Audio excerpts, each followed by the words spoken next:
जय माता दी।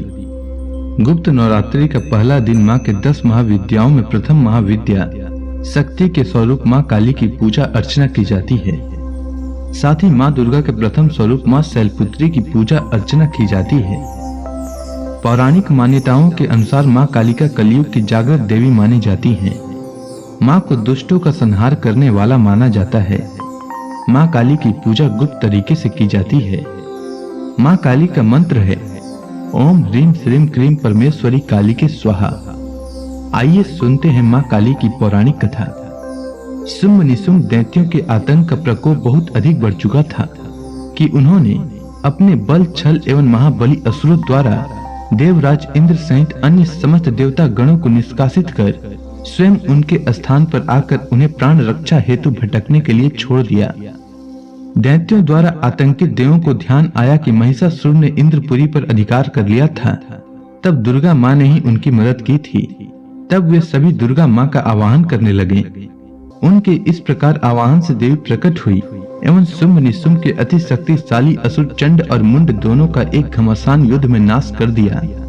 चंड मुंड के इस प्रकार मारे जाने एवं अपनी बहुत सारी सेना का संहार हो जाने पर दैत्यराज शुंभ ने अत्यधिक क्रोधित होकर अपनी संपूर्ण सेना को युद्ध में जाने की आज्ञा दे दी तथा कहा कि आज 86 उद्धा युद्ध नामक दैत्य सेनापति एवं कंबु दैत्य के 84 सेना नायक अपनी वाहिनी से घिरे युद्ध के लिए प्रस्थान करें। कोटि वीर कुल के 50 धौम्र कुल के 100 असुर सेनापति मेरे आदेश पर सेना एवं कालक 2 हृदय मोर व कालिके असुर सहित युद्ध के लिए कूच करें। अत्यंत क्रूर दुष्टाचारी असुर राज शुंभ अपने 7 सहस्त्र असुरों वाली महासेना लेकर चल पड़ा। उसकी भयानक दैत्य सेना को युद्ध स्थल में आता देखकर देवी ने अपने धनुष से ऐसी टंकार दी कि उसकी आवाज से आकाश व समस्त पृथ्वी गूंज उठी। पहाड़ों में दरारें पड़ गई। देवी के सिंह ने भी दहाड़ना प्रारंभ किया।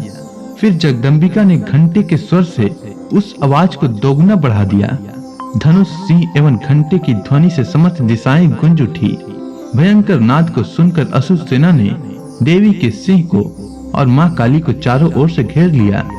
तदंतर असुरों के संहार एवं देव गणों के कष्ट निवारण हेतु परम पिता ब्रह्मा जी, विष्णु, महेश, कार्तिकेय, इंद्र आदि देवों के शक्तियों ने रूप धारण कर लिए एवं समस्त देवों के शरीर से अत्यंत शक्तियां निकलकर अपने पराक्रम एवं बल के साथ मां दुर्गा के पास पहुंची।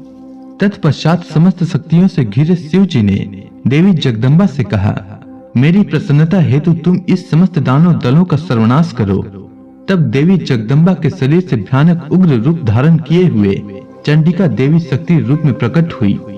उनके स्वर में सैकड़ों गिद्धड़ों की भांति आवाज आती थी। असुर राज शुंभ निशुंभ क्रोध से भर उठे। वे देवी कात्यायनी की ओर युद्ध हेतु बढ़े। अत्यंत क्रोध में चूर उन्होंने देवी पर बाण, शक्ति, शूल, फरसा, ऋषि आदि अस्त्रों शस्त्रों द्वारा प्रहार प्रारंभ किया। देवी ने अपने धनुष से टंकार की एवं बाणों द्वारा उनके समस्त अस्त्रों शस्त्रों को काट डाला जो उनकी ओर बढ़ रहे थे। माँ काली फिर उनके आगे आगे शत्रुओं को अपने शूल आदि के प्रहार द्वारा विदीर्ण करती हुई व खटांग से कुचलती हुई समस्त युद्ध भूमि में विचरने लगी। सभी राक्षसों, चंड मुंड आदि को मारने के बाद उसने रक्त बीज को भी मार दिया।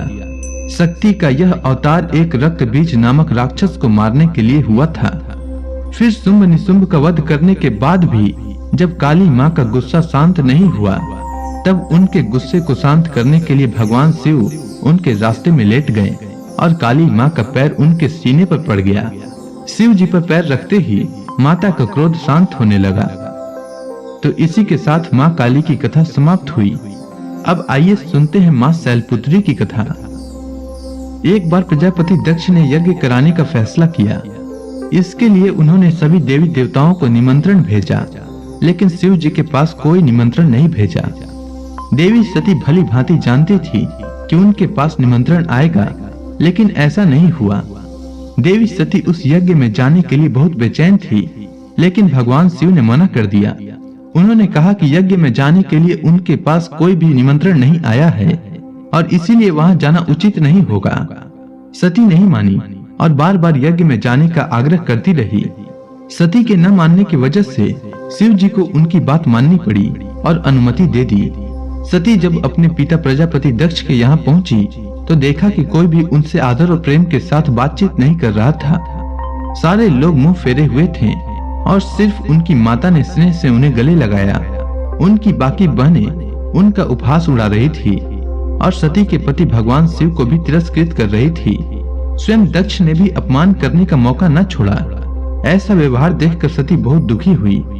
अपना और अपने पति का अपमान उनसे सहन न हुआ और फिर अगले ही पल उन्होंने वो कदम उठाया जिसकी कल्पना स्वयं दक्ष ने भी नहीं की होगी। सती ने उसी यज्ञ की अग्नि में खुद का स्वाहा कर अपने प्राण त्याग दिए। भगवान शिव को जैसे ही इसके बारे में पता चला तो वे दुखी हुए। दुख और गुस्से के ज्वाला में जलते हुए शिव ने उस यज्ञ को ध्वस्त करा दिया। इसी सती ने फिर अगले जन्म में हिमालय के यहाँ जन्म लिया और वहाँ जन्म लेने के वजह से इनका नाम शैलपुत्री पड़ा। तो ये थी माँ शैलपुत्री की कथा। उम्मीद है आपको यह कथा अच्छी लगी होगी। अगर आपको यह कथा अच्छी लगी हो तो कमेंट सेक्शन में जय माता दी लिखना न भूलें। धन्यवाद।